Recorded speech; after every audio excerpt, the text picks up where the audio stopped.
Hello everyone, आजच्या लेक्चरमध्ये आपण महाराष्ट्रातील वने पाहणार आहोत। महाराष्ट्रातील वने पाहताना आपण वनाचे 6 प्रकार पाहणार आहोत। त्यापैकी पहिला आहे उष्णकटिबंधीय सदाहरित वने। महाराष्ट्रामध्ये कोकण भागात सह्याद्रीच्या पायथ्यालगत सिंधुदुर्ग जिल्ह्यात सावंतवाडी या परिसरामध्ये ही सदाहरित अरण्ये आढळतात। वार्षिक पर्जन्य सुमारे 200 सेंटीमीटर किंवा त्याहीपेक्षा जास्त असणाऱ्या प्रदेशामध्ये व जांबा मृदेच्या भागामध्ये उष्णकटिबंधीय सदाहरित अरण्ये पाहावयास मिळतात। या प्रदेशामध्ये भरपूर पाऊस, आर्द्रतेचे जास्त प्रमाण व जमिनीमध्ये ह्युमसचे मुबलक प्रमाण असल्यामुळे घनदाट वनस्पतीचे आच्छादन पाहावयास मिळते। या प्रदेशातील वृक्षांची उंची 45 ते 60 मीटर इतकी उंच असते। घनदाट अरण्यामध्ये कमी उंचीच्या वनस्पतींची देखील वाढ होते। या प्रकारच्या वनांमध्ये नागचंपा, पांढरा, सिडार, फणस, कावसी, जांभूळ यासारखे वृक्ष आढळतात। तर काही ठिकाणी बांबू आणि कळक हेही आढळतात। सदाहरित वनांमध्ये असलेल्या वनस्पतींचा आर्थिकदृष्ट्या मर्यादित प्रमाणात उपयोग होतो। त्याचे कारण या वनस्पतीपासून तयार होणारे लाकूड अतिशय कठीण असल्याने ते टिंबर म्हणून वापरण्यास योग्य नसते। तरीही तेथील वृक्षांची तोड बऱ्याच प्रमाणात झालेली आहे। वृक्षांचे संवर्धन होणे अत्यंत महत्वाचे आहे, कारण त्यांच्या सहाय्याने कमीत कमी मृदा संधारण तरी होते, भूमिगत पाण्याची पातळी वाढते आणि सर्वात महत्वाचे म्हणजे मूळ वनस्पती तोडल्यानंतर त्या ठिकाणी त्याच प्रकारच्या वनस्पतींची निर्मिती होत नाही, तर कमी प्रजातीच्या वनस्पती येऊ लागतात। त्यामुळे आर्थिकदृष्ट्या महत्त्व नसले तरी या वृक्षांचे संधारण करणे हे महत्त्वाचे आहे। वनांमधील दुसरा प्रकार आपण पाहू उष्णकटिबंधीय निम सदाहरित वने। वार्षिक पर्जन्य 200 सेंटीमीटर पेक्षा कमी असणाऱ्या प्रदेशामध्ये निम सदाहरित वने आढळतात। सदाहरित वने आणि पानझडीत वने यांच्या संक्रमण अवस्थेत ही अरण्ये असतात। पश्चिम किनारपट्टीवर कोकणामध्ये त्यांचा एक सलग पट्टा पाहावयास मिळतो। त्यासोबतच सह्याद्री पर्वताच्या पश्चिम भागामध्ये घाटमाथ्यावरही काही वनस्पती आहेत। विशेषतः आंबोली, लोणावळा, इगतपुरीच्या परिसरामध्ये या प्रकारची म्हणजेच निम सदाहरित वने आहेत। उष्णकटिबंधीय निम सदाहरित वनांमध्ये आढळणारे वृक्ष सदाहरित अरण्यांपेक्षा कमी उंचीचे असतात। या अरण्यातील वृक्षांची पाने गळण्याचा हंगाम वेगवेगळा असतो। यामुळे वर्षभरात सर्वसाधारण स्वरूपामध्ये हिरवीगार वनस्पती पाहावयास मिळते। निम सदाहरित वनांमध्ये किंडल, रान, फणस, नाना, कदंब, शिसम, बिबळा यासारखे वृक्ष आढळतात। बांबूची वने कमी प्रमाणात असतात। निम सदाहरित अरण्यातील वृक्षांचा आर्थिकदृष्ट्या बराच उपयोग होतो। विशेषतः आईन, नाना, वावळी हे वृक्ष फार महत्वाचे असतात। या पुढचा प्रकार आपण पाहू उपोष्णकटिबंधीय सदाहरित वने। सह्याद्री पर्वतावर 250 सेंटीमीटर पेक्षा जास्त पाऊस असणाऱ्या प्रदेशामध्ये ही वने असतात। महाबळेश्वर, पाचगणी, माथेरान आणि भीमाशंकरच्या परिसरामध्ये उपोष्ण सदाहरित अरण्ये आहेत।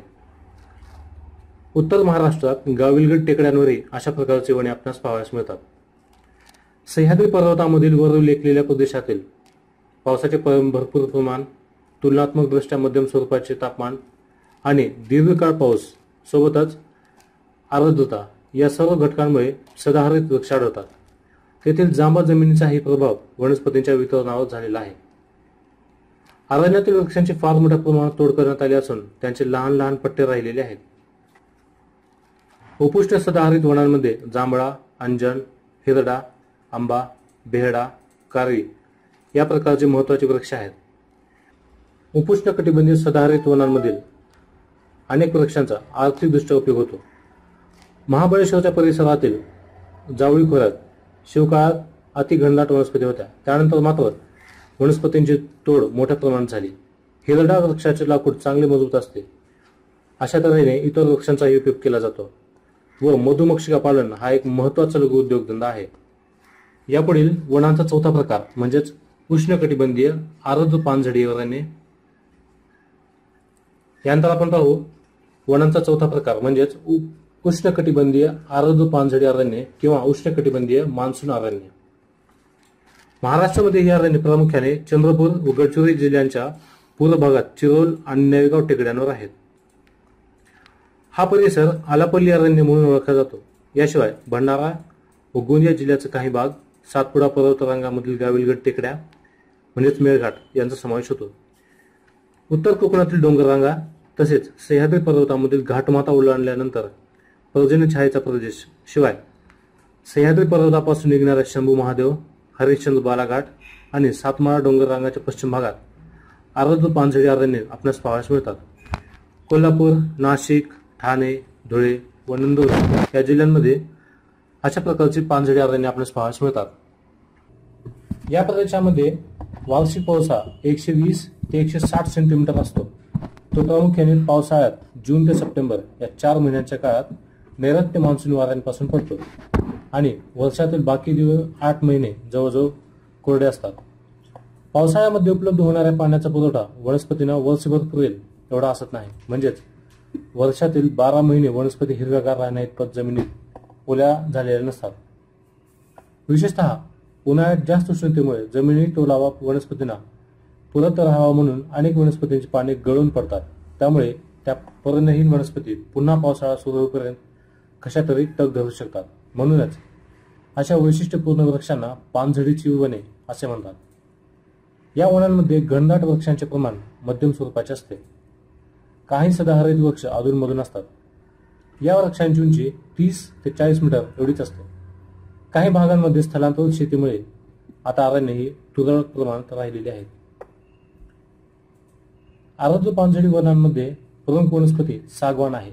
शिवाय ऐन, हिरडा, बिबळा, लेंडी, येरळ, किंडल, कुसुम, आवळा, शिसम आणि सिरस या प्रकारचे वृक्ष आढळतात. बांबूंची वनेही अशा प्रकारच्या वनांमध्ये आपल्यास पाहावयास मिळतात. आर्द्र पानझडी अरण्यातील अनेक वृक्ष आर्थिकदृष्ट्या महत्वाचे आहेत. सर्वात महत्वाचा वृक्ष म्हणजे सागवान. या अरण्यातील अनेक वृक्षांची देखभाल वन खात्यांमार्फत केली जाते. चंद्रपूर व गडचिरोली जिल्ह्यातील आलापल्ली अरण्यामधील वृक्षांची भारतातील प्रसिद्ध वृक्षांमध्ये गणना केली जाते. महाराष्ट्रात चंदनाची काही झाडे आहेत. यानंतर पुढचा प्रकार आपण पाहू उष्णकटिबंधीय वृक्ष पानझडी अरण्य. सातपुडा पर्वतरांगा आणि अजिंठा डोंगर रांगात वृक्ष पानझडी अरण्य आढळतात.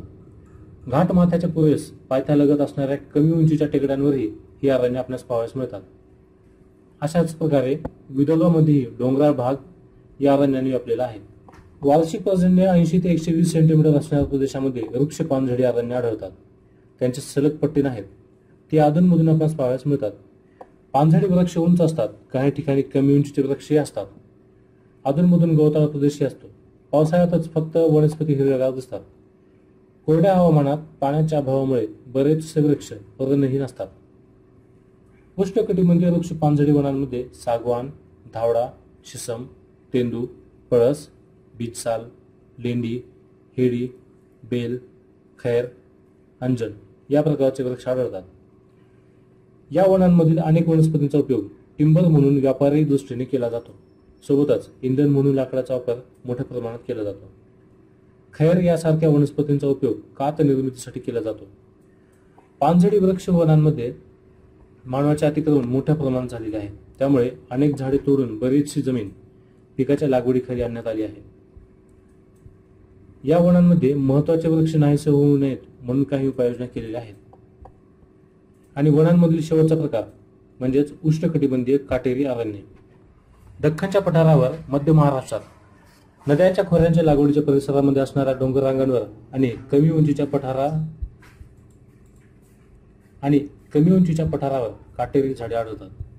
पुणे, सातारा, सांगली व अहमदनगरच्या पूर्व भागात तसेच सोलापूर, मराठवाडा आणि विदर्भ भागातही टेकड्यांवर काटेरी अरण्ये आहेत. वार्षिक पर्जन्य 80 सेंटीमीटरपेक्षा कमी असणाऱ्या प्रदेशामध्ये ही वने आढळतात. या प्रदेशामध्ये अधूनमधून उत्तम प्रकारचे वृक्ष आपणास पाहावयास मिळतात. पूर्वी या परिसरात चांगल्या प्रकारच्या वनस्पती असल्या पाहिजेत, परंतु त्यांचा मानवाने नंतर नाश केल्याने स्पष्टपणे जाणवते. पठारावर ज्या ज्या भागात पाण्याची उपलब्धता आहे तेथे हिरव्यागार वनस्पती आहेत. कोरड्या हवामानात जुळवून घेणाऱ्या काटेरी वनस्पतींचे प्रमाण जास्त आहे. अशा वनस्पती कोरड्या हवामानात देखील जगू शकतात. काटेरी वनांमध्ये बाभूळ, खैर, हिवर हे वृक्ष सर्वत्र आढळतात. निंब झाड अनेक ठिकाणी पाहावयास मिळते. काटेरी वनात आढळणाऱ्या वृक्षांचा उपयोग आर्थिकदृष्ट्या बऱ्याच बाबतीत केला जातो. तारवट सारख्या झुडपाचा उपयोग टॅनिंगसाठी केला जातो. सोबतच विविध प्रकारची झाडे जळणासाठी तोडली जातात. तर हे आपण पाहिले महाराष्ट्रातील वने. तुम्ही आमचे YouTube चॅनल MPSC अकॅडमी जर सबस्क्राईब केले असेल तर सबस्क्राईब करा.